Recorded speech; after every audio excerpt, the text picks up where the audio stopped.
This week on World Business, in the run-up to the Copenhagen Conference on Climate Change, we have the first part of a new series looking at the people studying and facing the realities of global warming. The entire world that we live in will change, and that's going to impact all aspects of our civilization. And we will also meet the companies working to find a solution, starting with a Chinese firm that is a shining light in the field of solar power. China has made a decision at a very high level that clean energy is the future. They're already poised to be the #1 maker of solar cells.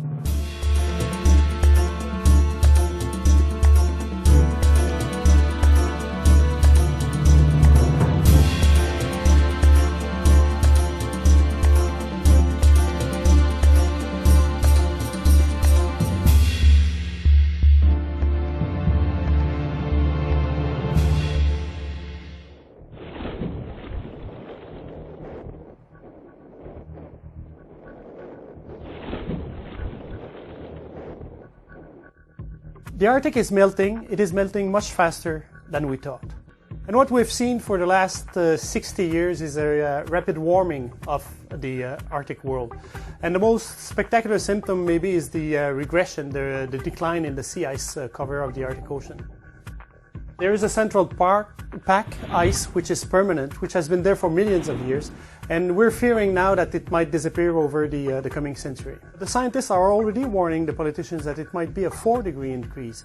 And between 4 and 8 degrees, the entire world that we live in will change, and that's going to impact all aspects of our civilization. Not only transportation, but the way we grow food. Profitability will change. Countries that are rich now will become poor, and countries that are poor will become rich.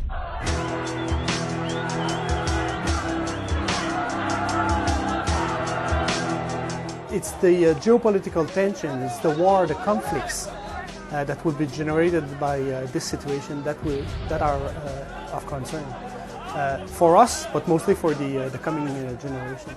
One direct impact of the warming of the Arctic world will be the destabilization of the Greenland inland sea. That's the immense glacier that covers the Greenland. In some areas, it's almost 3 kilometers thick, and most of it is above sea level. So as it melts and as it starts to flow into the Atlantic and Arctic Ocean, the level of the ocean all over the world will rise quickly.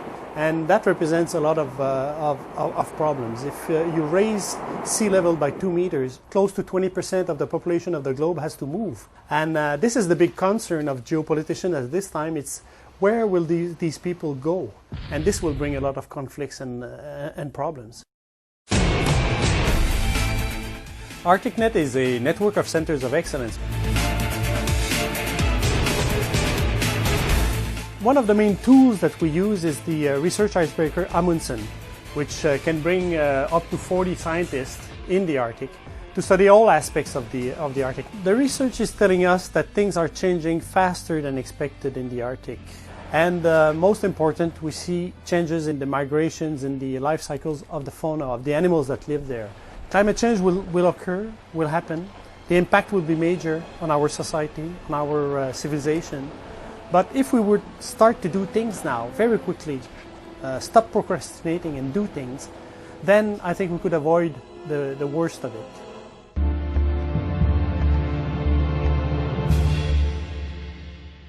Hello and welcome. I'm Raya Abirashid, and this is World Business, your weekly insight into the global business trends shaping our lives. A powerful statement by Louis Fortier, Scientific Director at ArcticNet, one of our witnesses working on the front line of climate change. Over the next 3 weeks, in the lead-up to COP15, the all-important United Nations Climate Change Conference in Copenhagen, World Business will not only introduce you to the people who are witnessing the impact of climate change firsthand, but also to the companies that have pledged and implemented carbon-cutting initiatives. Our first report begins in China, which has recently overtaken the US as the world's biggest polluter.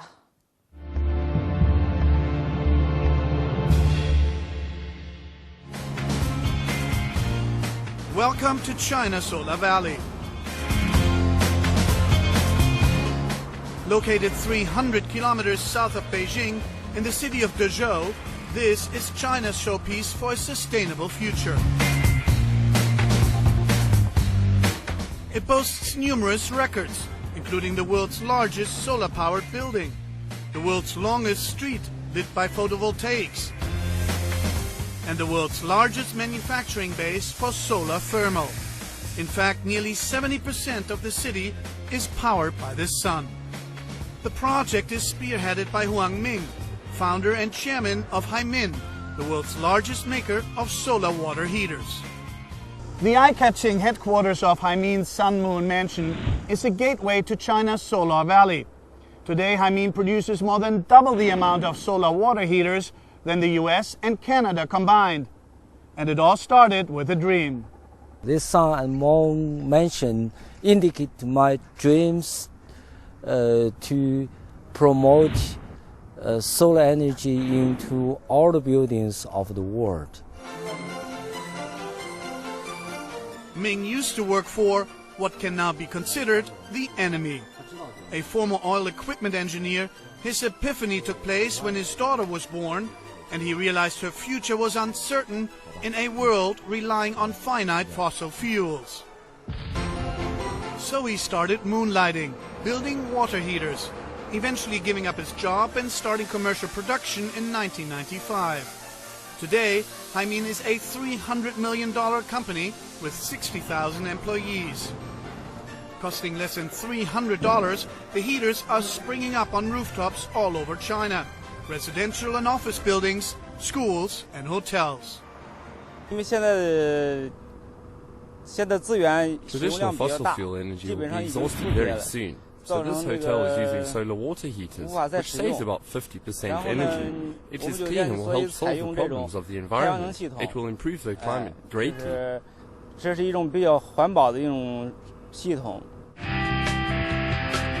Ming set another milestone, building the first solar-powered 5-star hotel, adjacent to the Himin headquarters.